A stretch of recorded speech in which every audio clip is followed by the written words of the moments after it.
First of all, thank you very much, Senator Capito. I'm a very proud conservative, and at the same time, I have been the strongest supporter of the EDA. There's no stronger supporter in the United States Senate. And since 2012, we've invested over $100 million in nearly 150 projects in Oklahoma.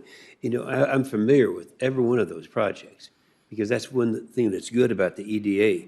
You get the local input, people who really know what the needs are.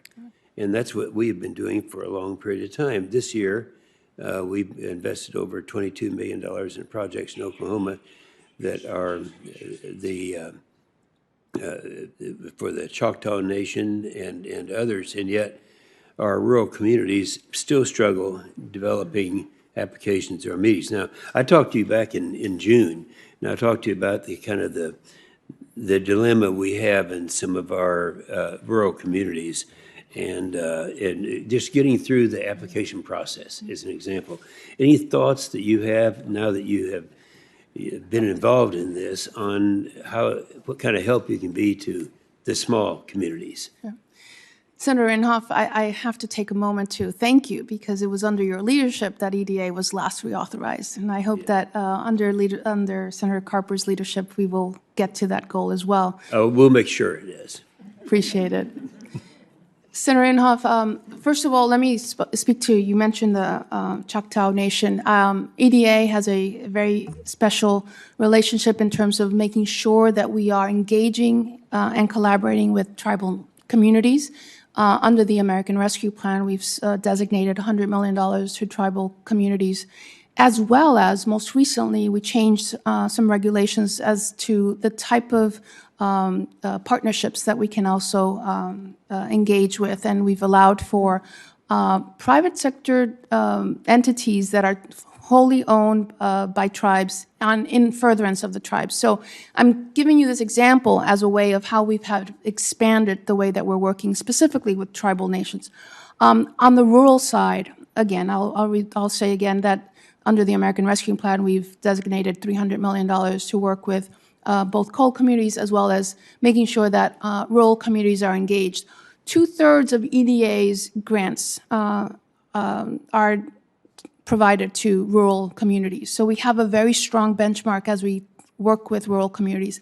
But again, one of the issues that we want to do much better on as we think about this reauthorization is looking at our definition of distress, making sure that we can look at distress not only through per capita income and unemployment, but looking at broader factors that also come into play when we're measuring distress.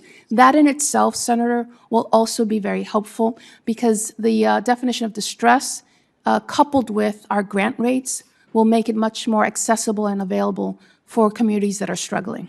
Okay, but we appreciate that. You might remember that during our conversation several months ago, I brought up the activity of the type of aviation projects that we've had in my state of Oklahoma. We're quite an aviation state, and I have aviation in my background. And we've included report language into the appropriation bill encouraging EDA to consider economic development opportunities in aviation and aerospace-related industries. In Oklahoma, the EDA joined FAA to invest in a new runway in Bristow Airport. In fact, I flew a little aerobatic plane in to cut the ribbon to open that airport. We have an additional $2 million grant, EDA grant at the Will Rogers to complete hangar improvements. And so we've been very active in that. I guess I just want to comment to you. I know what your answer would be, that you would continue your strong consideration of aviation-related projects in your tenure. Very well captured. Thank you. We look forward to it. Thank you very much. And thank you very much, Senator Capito.